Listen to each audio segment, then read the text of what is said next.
تو یہ ہے پریزنٹ کنٹینیوس ٹینس کا ٹیبل. اس کے پہلے کالم میں تمام افرمیٹیو جملے ہیں، دوسرے کالم میں ہے نیگیٹو جملے اور تیسرے کالم ہے انٹراگیٹو جملے. تو چلیے سب سے پہلے مل کر پڑھتے ہیں افرمیٹیو جملوں کو. آپ بھی میرے ساتھ مل کر پڑھیے. آئی ایم گوئنگ یعنی میں جا رہا ہوں.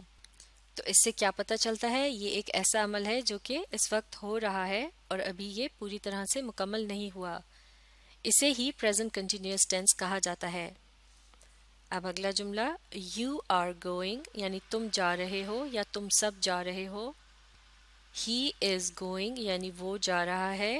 شی از گوئنگ یعنی وہ جا رہی ہے. اٹ از گوئنگ اس کا استعمال کس کے لیے کیا جاتا ہے؟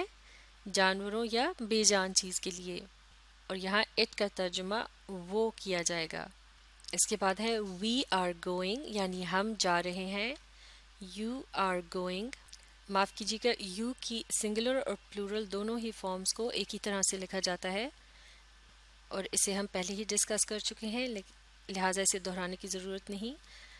وی کے بعد ہم دیکھیں گے دے کو. دے آر گوئنگ یعنی وہ جا رہے ہیں. تو ان تمام افرمیٹیو جملوں کے اندر آپ دیکھ سکتے ہیں سب سے پہلے سبجیکٹ کا استعمال کیا گیا ہے، اس کے بعد ورب ٹو بی اپنی پریزنٹ فارم کے اندر، اور پھر ورب کی بیسک فارم اور اس کے آخر میں لیٹرز آئی این جی کا استعمال کیا گیا ہے. اس کے علاوہ ان جملوں کے اندر سبجیکٹ کے حساب سے کس ورب ٹو بی کا استعمال کرنا ہے اس بات کا بھی خیال رکھا گیا ہے. آئی کے ساتھ استعمال کرتے ہیں ایم، یو کے ساتھ آر، ہی شی اور اٹ کے ساتھ از، وی کے ساتھ آر اور دے کے ساتھ بھی آر. اب مل کر پڑھتے ہیں نیگیٹو جملوں کو، یعنی ایسے جملے جن میں کسی بات کی نفی کی جا رہی ہو. پہلا جملہ ہے، آپ بھی پڑھیے، آئی ایم ناٹ گوئنگ یعنی میں نہیں جا رہا. اگلا جملہ، یو آر ناٹ گوئنگ، اور یہاں آر ناٹ کی شارٹ فارم کا استعمال کیا گیا ہے، اور آر ناٹ سے شارٹ فارم کو اس طرح سے بنایا جاتا ہے کہ ان تمام لیٹرز کو جوڑ کر لکھا جاتا ہے اور لیٹر او کی جگہ لگا دیتے ہیں یہ ایک اپوسٹرفی کا نشان، اور اسے بولتے وقت آر ناٹ کی جگہ آنٹ بولا جاتا ہے. یو آنٹ گوئنگ یعنی تم نہیں جا رہے یا پھر تم سب نہیں جا رہے. اس کے بعد ہے ہی از ناٹ گوئنگ اور اس کی شارٹ فارم ہے ازنٹ. یہاں بھی از اور ناٹ کے الفاظ کو جوڑ کر لکھا گیا ہے اور لیٹر او کی جگہ اپوسٹرفی کے نشان کا استعمال کیا گیا ہے، تو یہ بن گیا ہے isn't. ہی isn't going یعنی وہ نہیں جا رہا. شی isn't going وہ نہیں جا رہی. اٹ isn't going اس کا استعمال کیا جاتا ہے کسی جانور یا بے جان چیز کے لیے، اور اٹ کا ترجمہ ہوگا وہ. اگلا جملہ دیکھتے ہیں، وی aren't going یعنی ہم نہیں جا رہے. aren't کیا ہے؟ یہ are not کی شارٹ فارم ہے. جب گفتگو یعنی آپس میں بات چیت کی جاتی ہے تو اس میں زیادہ تر شارٹ فارمز کا ہی استعمال کیا جاتا ہے، اور چونکہ یہ تمام جملے گفتگو کے انداز میں لکھے گئے ہیں لہٰذا ان شارٹ فارمز کا سیکھنا بہت ضروری ہے. اگلا جملہ دیکھتے ہیں، دے آنٹ گوئنگ یعنی وہ نہیں جا رہے. وی آنٹ گوئنگ کا ترجمہ کیا تھا؟ وی آنٹ گوئنگ ہم نہیں جا رہے، اور دے آنٹ گوئنگ کا کیا ہے؟ وہ نہیں جا رہے. تو ان تمام نیگیٹو جملوں کے اندر آپ دیکھ سکتے ہیں الفاظ کی ترتیب کیا ہے. سب سے پہلے ہے سبجیکٹ، اس کے بعد ورب ٹو بی اپنی پریزنٹ فارم کے اندر، پھر ہے لفظ ناٹ، اور آخر میں ہے ورب پلس لیٹرز آئی این جی، یعنی ورب کی بیسک فارم کے ساتھ لیٹرز آئی این جی کا اضافہ کیا گیا ہے. تو اس طرح سے اگر نیگیٹو جملوں کو افرمیٹیو کے ساتھ کمپیئر کیا جائے تو ان میں الفاظ کی ترتیب تقریباً ایک ہی طرح سے ہے، صرف نیگیٹو جملوں کے اندر ورب ٹو بی کے بعد لفظ ناٹ کا اضافہ کیا گیا ہے. ایم ناٹ کی شارٹ فارم یا کانٹریکشن ہوتی ہے ain't، AIN اپوسٹرفی T. تو یہ جملہ ہو جائے گا I ain't going. چلیے اب مل کر انٹراگیٹو جملوں کو پڑھنے کی مشق کرتے ہیں. آپ بھی پڑھیے. Am I going یعنی کیا میں جا رہا ہوں.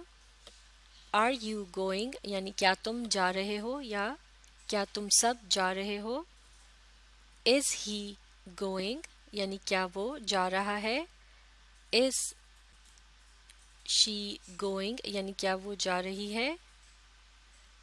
از اٹ گوئنگ، اس کا استعمال کیا جائے گا کسی جانور یا بے جان چیز کے لیے، اور یہاں بھی اٹ کا ترجمہ وہ ہوگا۔ اگلا جملہ دیکھتے ہیں، آر وی گوئنگ یعنی کیا ہم جا رہے ہیں، آر دے گوئنگ یعنی کیا وہ جا رہے ہیں۔ تو ان انٹراگیٹو جملوں کے اندر آپ دیکھ سکتے ہیں کہ الفاظ کی ترتیب تھوڑی مختلف ہے۔ سب سے پہلے نمبر پر آتا ہے ورب ٹو بی اپنے پریزنٹ فارم کے اندر، اس کے بعد آتا ہے سبجیکٹ، اور پھر آخر میں ورب آئی این جی کے لیٹرز کے اضافے کے ساتھ، اور سب سے آخر میں ایک سوالیہ نشان کا بھی استعمال کیا جاتا ہے۔ بول چال یا گفتگو کے اندر افرمیٹو جملوں میں بھی شارٹ فارمز یا کانٹریکشنز کا استعمال کیا جا سکتا ہے، جیسے آئی ایم سے بن جائے گا آئیم، اس کو بنانے کے لیے آئی اور ایم کو ایک ساتھ لکھا جاتا ہے اور لیٹر اے کی جگہ اپوسٹروفی کا استعمال کیا جاتا ہے۔ یو آر سے کانٹریکشن بنے گی یور، یو کے بعد لیٹر اے کے بجائے اپوسٹروفی کا نشان، اور پھر لیٹرز آر اور ای کو آخر میں لکھا جاتا ہے۔ یور گوئنگ یعنی تم جا رہے ہو یا تم سب جا رہے ہو۔ اسی طرح سے ہی از سے کانٹریکشن بنے گی ہیز، ہی اور اس کو ایک ساتھ لکھا جاتا ہے اور لیٹر آئی کی جگہ استعمال کیا جائے گا اپوسٹروفی کے نشان کا، تو ہی از سے بن جائے گا ہیز۔ اسی طرح سے شی از سے شیز اور اٹ از سے اٹس۔ وی آر سے کانٹریکشن بنتی ہے ویئر، وی اور آر کو ایک ساتھ لکھتے ہیں اور لیٹر اے کی جگہ اپوسٹروفی کے نشان کا استعمال کیا جاتا ہے، تو وی آر سے بن جاتا ہے ویئر، ویئر گوئنگ یعنی ہم جا رہے ہیں۔ اسی طرح سے دے آر کے الفاظ سے کانٹریکشن بنے گی دیر، دے اور آر کو ایک ساتھ لکھتے ہیں اور لیٹر اے کی جگہ اپوسٹروفی کے نشان کا استعمال کیا جاتا ہے، تو یہ بن جاتا ہے دے آر سے دیر، دیر گوئنگ یعنی وہ جا رہے ہیں۔ تو اس طرح سے افرمیٹو اور نیگیٹو جملوں کے اندر کانٹریکشنز کا استعمال کیا جا سکتا ہے، جبکہ انٹراگیٹو جملوں کے اندر کانٹریکشنز کا استعمال نہیں کیا جاتا۔ اور اس کی وجہ کیا ہوتی ہے؟ وجہ یہ ہوتی ہے کہ انٹراگیٹو جملوں کے اندر ورب ٹو بی جو ہے یہ پہلے آتا ہے جبکہ سبجیکٹ بعد میں آتا ہے، اور اس سے کانٹریکشن نہیں بن سکتی۔ کانٹریکشن بنانے کے لیے سبجیکٹ کا پہلے آنا اور ورب ٹو بی کا بعد میں آنا ضروری ہے۔ چلیے اب ان جملوں کو ایک مرتبہ پھر پڑھتے ہیں کانٹریکشنز کے ساتھ۔ اب کی بار ہم ان جملوں کو اس انداز میں پڑھیں گے کہ پہلے ایک افرمیٹو جملہ، پھر نیگیٹو اور پھر انٹراگیٹو۔ تو چلیے شروع کرتے ہیں۔ I'm going، اب نیگیٹو جملہ I ain't going، اب انٹراگیٹو Am I going؟ اسی طرح سے اب باقی کے جملوں کو پڑھیں گے، آپ بھی پڑھیے۔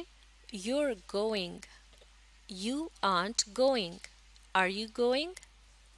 He's going، She's going، It's going۔ He isn't going، She isn't going، It isn't going۔ Is he going؟ Is she going؟ Is it going؟ اب we کے ساتھ پڑھتے ہیں۔ We're going، We aren't going، Are we going؟ اب پڑھتے ہیں they کے ساتھ۔ They're going، They aren't going، Are they going؟ بالکل صحیح، بہت خوب۔ تو یہ تھی پریزنٹ کنٹینیوس ٹینس کے اندر جملوں کی فارمیشن۔ اسے اچھی طرح سے سیکھنے کے لیے آپ اس ویڈیو کو ری پلے کیجیے اور اس کے ساتھ ساتھ پڑھنے کی مشق جاری رکھیے۔